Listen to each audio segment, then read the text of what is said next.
नाम इयाल शाइन्स, उम्र 19 साल, designation soldier, 931st battalion Nahal brigade. Rafah में आज सुबह कुत्ते की मौत मारा गया और उसका नाम हमास ने ब्रॉडकास्ट किया कि हमने इयाल शाइन्स को मारा है। ये चौथी बार हमास किसी को मार के उसका नाम अनाउंस कर रहा है। इसके पहले मार्च में भी इसी तरीके से मारा था और उसके बाद अप्रैल में दो ऐसी घटनाएं हुई थी। हमास नाम क्यों अनाउंस किया? हमास ने इयाल शाइन्स का नाम क्यों अनाउंस किया?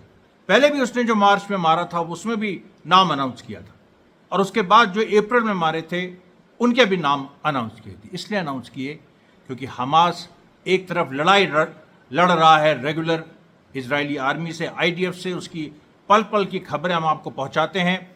वेस्ट बैंक में भी लड़ रहा है, लेकिन एक और काम हमास कर रहा है, वो इंडिविजुअल्स को भी ट्रैक डाउन कर रहा है। जो इंडिविजुअल्स इजरायली सेना के सिपाही, चाहे वो 19 साल के हों, चाहे 21 साल के हों, चाहे 25 साल के हों, चाहे 35 साल के हों, इससे मतलब नहीं है, चाहे वो महिला हों चाहे वो पुरुष हों, उनके हाथ में बंदूक जब थी उन्होंने फिलिस्तीनियों का नरसंहार किया है। तो हमास लगातार नवंबर से ये कार्रवाई कर रहा है। जो इजरायली सोल्जर्स, वो जनरल तो मार ही रहा है। आपने तो पिछले 2-3 दिनों में आपने देखा कि वेस्ट बैंक और गाजा में किस तरीके से फिलिस्तीनी रेजिस्टेंस ने इजरायली सोल्जर्स को मारा है। लेकिन ये जो बात है कि इंडिविजुअल सोल्जर्स को ट्रैक डाउन करना, और जो मार्च में घटना हुई थी उसमें जो इजरायली सोल्जर मारा गया था वो अल शिफा हॉस्पिटल में नवंबर 2023 में, अल शिफा हॉस्पिटल गाजा में जो बर्बरता हुई थी, जिस तरीके से इनोसेंट्स को मारा गया था, उसमें उसको वो लीड कर रहा था, तो उसको ट्रैक डाउन करके मारा। ये जो इयाल शाइन्स है, इसने भी अप्रैल में इसने शुजैया के आसपास पहले, उसके बाद राफा में इसने दरिंदगी की।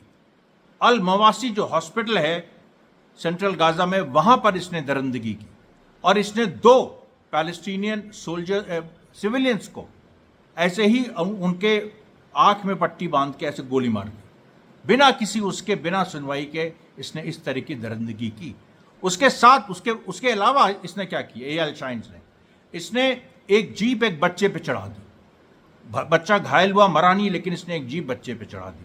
तीसरी बात, इसने अपनी जीप के आगे एक फिलिस्तीनी सिविलियन को बांधा और उसको एक पूरे राउंड में घुमाया और उसका मजाक उड़ाता रहा, उसके कपड़े उतारे, उसको बुरी तरह से टॉर्चर किया सबके सामने। इस तरह के काम किए तो हम उसका बदला क्या हुआ? उसका बदला हुआ कि कुत्ते की मौत। आज सुबह इयाल शाइन्स मारा गया, कुत्ते की मौत। मैं बता रहा हूं आपसे, जिस बुरी तरह से। और उसको जब वो मारा गया तो उसके जो साथ के लोग थे वो ऐसा भागे कि आप तसव्वुर नहीं कर सकते। कोई खड़ा नहीं हुआ उसके साथ, नेतन्याहू उसके साथ खड़ा नहीं हुआ। उसकी फैमिली जो है, जब उसने नाम सुना तो उसकी फैमिली थर थर कांपने लगी, क्योंकि उसके 2 भाई भी मारे जा चुके हैं। पूरे के पूरे इजराइल के परिवार नष्ट हो रहे हैं। रेजिस्टेंस बदला ले रहा है। कोई ये ना समझे कि सिविलियंस की भारी मात्रा में कत्लेआम जो हुआ है वो बेहद दुखद है। 1857 में हमने झेला इस चीज़ को। 1 करोड़ हिंदुस्तानी मारे गए 1857 से 1867, 10 सालों में। लेकिन ये एक आज़ादी पाने की कीमत होती है और हम बदला भी लेते हैं। हमने भी कितने अंग्रेज़ों को मारा, आज तक उसकी कोई गिनती नहीं हो पाई। अंग्रेज़ आज तक उसको गिन तक नहीं पाए। हमने कम से कम एक कोशिश की अपने मृतकों को गिनने की, लेकिन अंग्रेज़ अभागे आज तक गिन नहीं पाए। और इजरायली अभागे नंबर 2, ये अपने जो सैनिकों को खो रहे हैं और इस तरह से चुन चुन के मारा जा रहा है। मैं आपको क्या बताऊं, ये फिर 1857 की याद दिलाता है। जिस तरह से नील और हाविलॉग जैसे क्रूर जनरल हॉटसन, जिसने बहादुर शाह जफर के बच्चों को, जो खूनी दरवाज़ा दिल्ली का है, सरेंडर करने के बाद जब बहादुर शाह जफर के लड़कों ने सरेंडर कर दिया दिल्ली की लड़ाई के बाद 21 सितंबर 1857 को, तब उनके कपड़े उतार के उनको गोली मारी थी खूनी दरवाजे के सामने सरेआम। और फिर उसी हॉटसन, ये बात है 21 सितंबर 1857 के, उसी हॉटसन को मार्च 1858 में लखनऊ में चिन्हित करके क्रांतिकारियों ने मारा, गोली मार दी उसको। उसकी अभी भी कब्र वहीं दफन है, ला मार्टिनियस कॉलेज में, हॉटसन की कब्र। और नील और हैविलॉक, जिन्होंने इलाहाबाद से लेकर लखनऊ तक कोई पेड़ नहीं छोड़ा था जिसमें एक भारतीय सिविलियन की लाश नहीं थी, उन दोनों की भी कब्र कहाँ है? लखनऊ में। हैविलॉक की आलमबाग में है, नील की रेजिडेंसी के अंदर है। उन दोनों को भी कुत्ते की तरह ट्रैक डाउन करके हम लोगों ने मारा था, हमारे पूर्वजों ने मारा था। और आज जो इजराइल के जो इस तरह के दरिंदे हैं, इनको भी ट्रैक डाउन करके मारा जा रहा है। ईयाल शाइन्स की मौत एक तरीके का एक राक्षस का अंत है। 19 साल का ये केवल लड़का था और इतना वहशी था, इतना खतरनाक था, इसको भी कुत्ते की तरह मारा है। बार बार मैं इसलिए कह रहा हूं कि अंदर से खुशी मिल रही है। मुझे 1857 की याद आ रही है और मैं जानता हूं कि जो भी ऐसी ऑक्यूपेशन आर्मी होती है वो किस तरह की बर्बरता करती है, किस तरह की दरिंदगी करती है। और मैं सुन रहा था जो अभी जो चुनाव हुए हैं हिंदुस्तान में और संसद में जो ओथ ली गई, उसमें ओवैसी जो हैं उन्होंने ओथ लेने के बाद जय पैलेस्टाइन का। मैं देखिए इस पूरे चुनाव में मैंने कांग्रेस सपा गठबंधन का और इंडिया अलायंस को सपोर्ट किया। आप जानते हैं मैंने वीडियोस उस पर जारी किए, मैंने सही मामले में प्रिडिक्ट भी किया। और उत्तर प्रदेश को तो मैंने बिल्कुल करेक्टली, उत्तर प्रदेश, महाराष्ट्र, वेस्ट बंगाल को मैंने करेक्टली प्रिडिक्ट किया। बीजेपी के भी जो सीट से मैंने करेक्टली प्रिडिक्ट की, 235 और 240 आई। तो ओवैसी साहब ने जो देखिए अभी एक ओथ ली, उस ओथ के बाद उन्होंने जय पैलेस्टाइन कही। उनका अधिकार है, उन्होंने जय पैलेस्टाइन कहा। मैं उनके साथ पॉलिटिकली नहीं हूं, क्योंकि मुझे लगता है कि कहीं ना कहीं वोट कटते हैं सेकुलर फोर्सेस के। ये नहीं कि इंडिविजुअली मेरी कोई उनसे समस्या है, लेकिन जय पैलेस्टाइन को उन्होंने नारा लगाया, उनको बिल्कुल इस बारे में हम सपोर्ट करते हैं। और जो बीजेपी आरएसएस के लोग मजाक उड़ा और मतलब ये कह रहे हैं कि वो गाजा में जाके लगाना चाहिए, इजराइल जवाब देता, तो आ जाओ गाजा में तुम भी आ जाओ। दिनेश शर्मा, बीजेपी के जो एक्स उप मुख्यमंत्री, जिसने इंडिया टीवी के इंटरव्यू में कहा कि उनको गाजा चले जाना चाहिए, इजराइल उनको जवाब देगा। अरे दिनेश शर्मा, तुम आओ, तुम ब्राह्मण तो हो नहीं, नौवे हो और अपने आगे शर्मा लगाया हुआ है तुमने। तुम आ जाओ मैदान में, तुम गाजा उनको भेज रहे हो ना, तुम गाजा छोड़ दो, तुम इलाहाबाद आ जाओ हमारे सामने और हम और तुम हिसाब कर लेते हैं क्या होगा। अगर तुम्हें इतनी भी तमीज नहीं है कि तुम भारत की स्वतंत्रता संग्राम 1857 के तर्ज पे जो गाजा में लड़ाई हो रही है हमास की, उसको तुम समर्थन नहीं कर सकते, जबकि भारत उसको समर्थन कर रहा है, भारत गाजा का समर्थन कर रहा है। हम जानते हैं कि बीजेपी बिल्कुल अंदर से इजराइल के साथ है, लेकिन कुछ नहीं कर पा रही है। मतलब साफ सूंघ गया है प्रधानमंत्री नरेंद्र मोदी को। ये योगी आदित्यनाथ एक बार बयान दिया, उसके बाद हिम्मत नहीं हुई कभी बयान देने की। इनकी औकात क्या है? तो वही बात मैं आपसे कहना चाह रहा हूं कि जो ये जो इस लड़के के साथ ये जो एक यंग दैथ है, ईयाल शाइन्स, ये जो मारा गया है, इसके मरने पे खुशियां मनानी चाहिए। उसके बाद देखते हैं हम कि जो आज के जो मेजर इवेंट्स हुए हैं, जो डेली राउंड अप जैसा हम आपको देते हैं। एक तो देखिए बड़ी बात ये हुई है कि अभी लेबनान बॉर्डर पे बड़ी इंटेंस एक्टिविटी चल रही है और कई इजरायली मिलिट्री जेट्स देखे गए हैं उसके आसपास।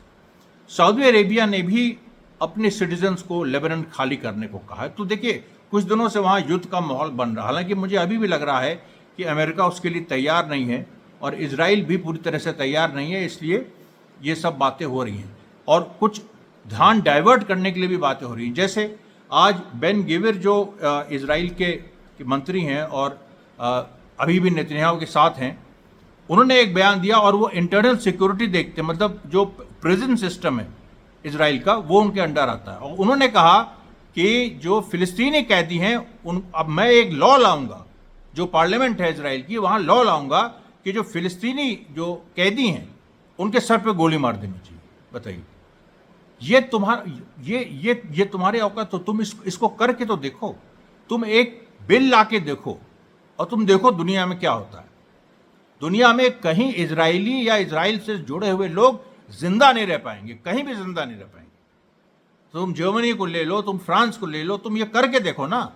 इतनी सारी तुमने जातियाँ की हैं, बच्चों को मार दिया, निहत्थे पैलेस्टीनियंस को सरेआम गोली मारी है।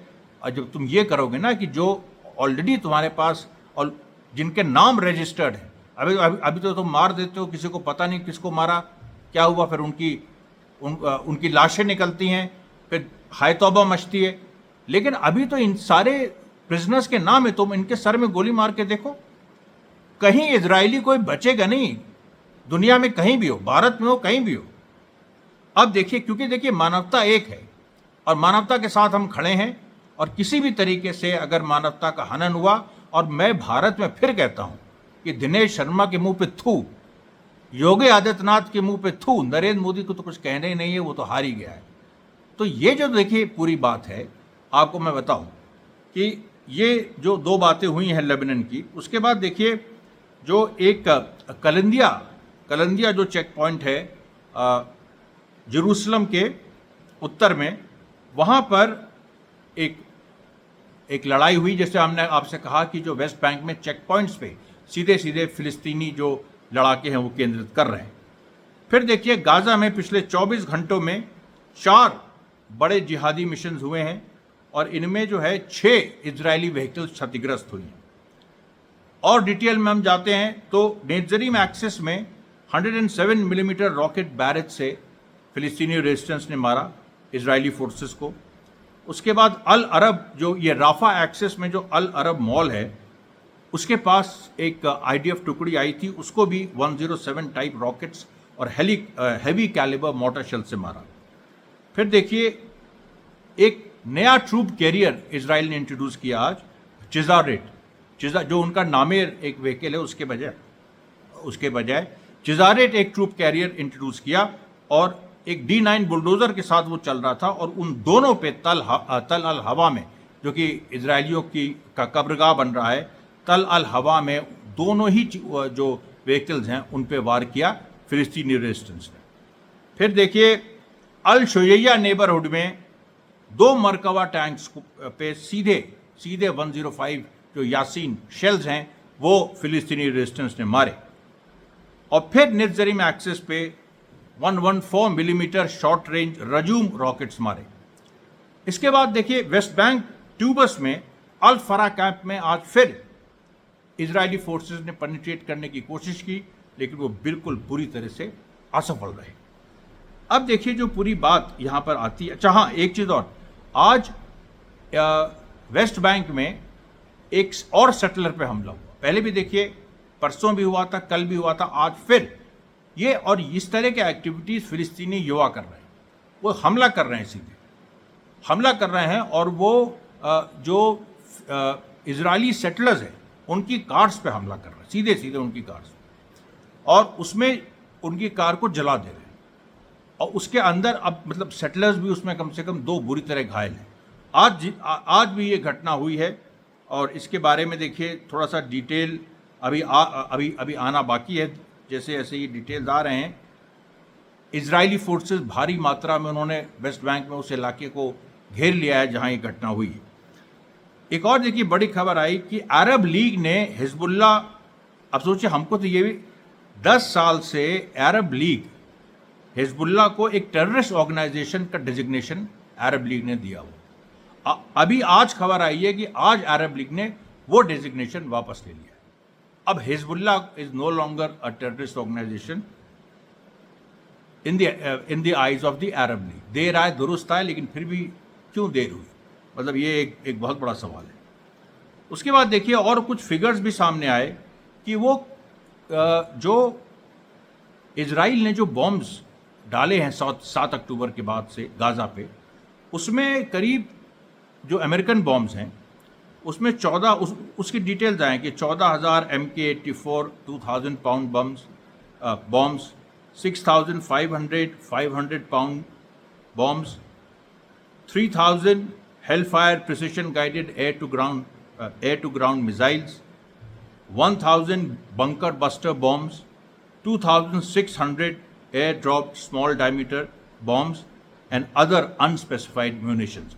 और आपको बता दें कि सेकेंड वर्ल्ड वॉर 5 साल चली थी पूरी दुनिया में, और इस तरीके के जिस लेवल की ये बॉम्बिंग हुई है, ये सेकेंड वर्ल्ड वॉर के पूरे 2 साल को ये कवर करती है, पूरे 2 साल को। और इसमें सीधे सीधे अमेरिका का आप देखिए हाथ है, क्योंकि अमेरिका ही इनको ये सारी चीज़ें सप्लाई कर रहा है।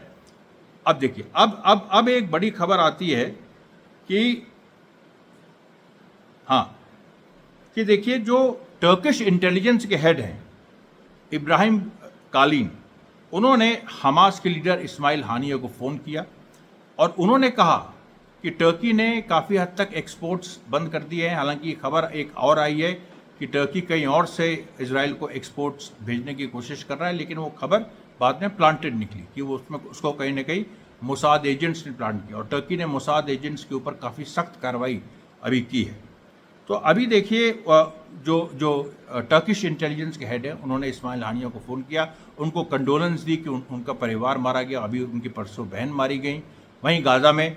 तो उसके बाद उन्होंने कहा कि हम देखिए टर्की जो है हर हालत में रेजिस्टेंस के साथ है और हम कोई भी ऐसी परिस्थिति बनेगी, लेबनान पे भी हमला होगा तो हम लेबनान के साथ खड़े रहेंगे। अब देखिए यहाँ पर जो इजरायली सिटीजन्स हैं वो जेरूसलम में और तेल अवीव में प्रदर्शन कर रहे हैं, वो करीब 2 दिन से। आज ये प्रदर्शन क्लैशेस में बदल गए और ज़बरदस्त क्लैशेस हुए। और इन क्लैशेस में क्या हुआ कि जो इजरायली पुलिस है, बताइए, अपने ही सिटीजन्स को, उसमें ये ऑन कैमरा कह रहे हैं इजरायली सिटीजन्स को जो कि जिनके प्रियजन जो हैं वो होस्टेजेस बने हुए हैं, या जो बाद में अभी कुछ दिनों पहले हमास ने कुछ सोल्जर्स को और कैप्चर किया, तो उनको ये कह रहे हैं कि अगर तुम शांत नहीं हुए तो I will rape your mother, I will do this, I will do that. मतलब इस तरह की बातें, इस तरह की जो पूरी एक चीज़ें हैं, ये अपने ही लोगों के साथ। भारत की पुलिस तो ये करती है, भारत में तो आप देखिएगा तो जब भी लाठीचार्ज होता है तो गाली गलौज वो अपना करते हैं। लेकिन इजरायली पुलिस जो अपने को बहुत मॉरली सुपीरियर कहती है, उसके भी देखिए चरित्र क्या है, अपने ही लोगों के साथ वो क्या कर रही है। तो इसका मतलब इसका क्षय तय है, इसका जो अंत है वो तय है। उसके बाद देखिए हिजबुल्लाह ने आज योरोन और अवीविम जो इजरायली साइट्स हैं वहाँ पर ज़बरदस्त बम्बार्डमेंट किया। जो अल वादी ग्रुप एक रेजिस्टेंस ग्रुप है वेस्ट बैंक में, पैलेस्टीन रेजिस्टेंस का, उसने आज अपने कुछ नए वेपन्स अनवील किए, कुछ नई माइंस, कुछ हेवी वेपन्स हैं ये, मतलब ये उस तरह के स्लीक एंड स्मॉल जो मिसाइल्स हैं वो नहीं, ये हेवी वेपन्स हैं, इनको अनवील किया। और उसके बाद देखिए जो मैंने आपको बताया था कि एक चीज़ और हुई है कि एक इजरायली जहाज़ रेड सी में जो यमन ने एम्बागो लगाया है उसको बचाने के लिए उसको पूरा एक मेडिटेरेनियन सी से आने की कोशिश कर रहा था, तो मिसिसिपी से वो चला और स्पेन ने उसको मना कर दिया कि हम क्योंकि तुम मतलब यमन के निशाने पे हो, इससे हम तुम्हारी मदद नहीं करेंगे, हम फ़िलिस्तीनियों के साथ हैं। स्पेन का और स्पेन ने आपको पता ही है कि इंटरनेशनल कोर्ट ऑफ जस्टिस में साउथ कोरिया को ज्वाइन कर लिया है in the case against Israel. तो अब देखिए तो मोरक्को की तरफ ये मुड़ गए ये जहाज़, और मोरक्को ने मदद की उनकी। मोरक्को में देखिए पूरा एक मतलब इट्स अ मुस्लिम कंट्री, अरब मतलब नॉर्थ अफ्रीका का है, टूनीसिया और अल्जीरिया, मोरक्को। तो अल्जीरिया और टूनीसिया तो कहीं मतलब अल्जीरिया खास तौर पे उसने फ़िलिस्तीनी रेजिस्टेंस की मदद भी की है, यूएनओ में भी बहुत एक्टिव रहा है इस मुद्दे को लेके, गाज़ा के मुद्दे को लेके और एक पैलेस्टीनियन स्टेट के मुद्दे को लेके। लेकिन मोरक्को का जो पूरा कंडक्ट है वो इस तरह का है। और इसके बाद मोरक्को रेजिस्टेंस ने अपनी गवर्नमेंट को चेतावनी दी कि हम लोग, और इसके पहले देखिए जो मोरक्को रेजिस्टेंस है वो दो तीन घटनाएं वहाँ पर कर चुका है। एक इजरायली सिटीज़न भी जो इजिप्ट में मारा गया वो नहीं, बल्कि जो मोरक्को में एक इजरायली सिटीज़न को असैसिनेट किया गया था, मैंने उसकी खबर भी दी थी 2 महीना पहले, और उसके बारे में भी कहा जाता है कि वो है मोसाद का एजेंट। और देखिए इसमें भी लिखा है कि जो मोरक्को के जो पॉपुलर मूवमेंट्स हैं, जो जन आंदोलन हैं, उन्होंने नेशनल मार्चेस, उसने इस मोरक्को की इस गतिविधि के खिलाफ कि उन्होंने एक इजराइल की शिप को अपने यहाँ डॉक करने दिया, उसको फ्यूल वगैरह दिया, ये सब, तो इसके खिलाफ नेशनल मार्चेस और मोरक्को की सरकार के खिलाफ जन आंदोलन की घोषणा हो चुकी है। फिर देखिए बॉस्टन में अमेरिका बॉस्टन में, यहाँ पर एक कंपनी जो कि वही जो इजराइल की एल्बिट कंपनी के साथ एक अलायंस में है और एक तरह से जो उसका मेडिकल एक ब्रांच है एल्बिट का, उसके साथ वो कोलैबोरेट करती है। तो बॉस्टन की एक अमेरिकन कंपनी को बॉस्टन के जो एक्टिविस्ट हैं, प्रो पैलेस्टीन एक्टिविस्ट, इन्होंने घेर लिया और इन्होंने तब तक घिरे रहे जब तक जो वहाँ के अपने जो मतलब जो मैनेजर्स हैं उन्होंने आके साइन नहीं किया कि हम ये बात ऊपर तक हम अपने बॉसेस तक ये पहुँचाएंगे। और जो बॉस्टन के एक्टिविस्ट हैं उन्होंने ये भी कहा कि हम तुम्हें टाइम देते हैं 2 हफ्ते का, अगर इस अवधि में अगर ये चीज़ ख़त्म नहीं हुई जो एल्बिट से तुम्हारा रिलेशनशिप है, तो फिर हम एक मिलिटेंट और वायलेंट, उन्होंने ये पूरा स्ट्रेस किया, वायलेंट हम रिस्पॉन्स देंगे। अब देखिए, अब यहाँ पर क्या हुआ कि जो एक इसी से जुड़ा हुआ बॉस्टन में एक और कॉलेज है, वहाँ पर भी उसका भी कुछ ना कुछ इन्वेस्टमेंट इजरायली कुछ कंपनीज में था। तो उसमें तो बहुत ज़्यादा ज़रूरत, मतलब उसमें क्या था कि करीब 100-200 स्टूडेंट्स में पहुँच गए। उन्होंने दिन भर का घेराव किया और वहाँ के प्रशासन को बुरी तरह से झुका दिया। फिर आप देखिए जो यमन ने किया कि एक वीडियो रिलीज़ किया जिसमें उन्होंने ये दिखाया कि किस तरह से ट्रांस वर्ल्ड जो नेविगेटर शिप को उन्होंने जो करीब 4 दिन पहले जो उन्होंने स्ट्राइक किया था, जिसकी खबर भी हमने आपको बताई थी, उसमें एक नया वेपन यमन ने यूज़ किया है, उसका नाम है तूफ़ान। अभी जो तूफ़ान ड्रोन बोट है, ये देखिए स्ट्रेट लाइन में चलती है और ये अपने यहाँ इसमें ड्रोन्स फिटेड है, ड्रोन लॉन्चर्स इसमें फिटेड है। और ड्रोन जो हैं इसके वो इतने घातक है क्योंकि जो पूरा वीडियो है उसमें पूरा साफ दिखता है कि तूफ़ान बोट चल रही है और उधर जो ट्रांस वर्ल्ड जो नेविगेटर जो जहाज़ है वो खड़ा है और पूरे स्पीड से तूफ़ान बोट जो यमन की है अपनी बनाई हुई वो उसकी तरफ बढ़ रही है और उसमें जाके वो ड्रोन्स मारती है और फिर एक बड़ा ब्लास्ट होता है। और ये जो बात कही जा रही थी इजराइल द्वारा कि ट्रांस वर्ल्ड नेविगेटर को कुछ नहीं हुआ और केवल हल्की सी उसमें खरोंच सी आई है, तो वो खुद ही आदमी देख सकता है। मैं एक्चुअली अभी तक मैंने उसको अपने एक्स हैंडल में उस वीडियो को नहीं डाला, मैं डालने वाला हूँ अभी, बस आज शाम तक मैं डाल दूँगा। तो उसमें आप जाके देख सकते हैं कि वो कितना बड़ा धमाका फिलिस्तीनी रेजिस्टेंस ने किया। आज का विवरण यहीं तक, मैं कल फिर हाजिर होऊंगा। धन्यवाद साथियों, बहुत बहुत धन्यवाद।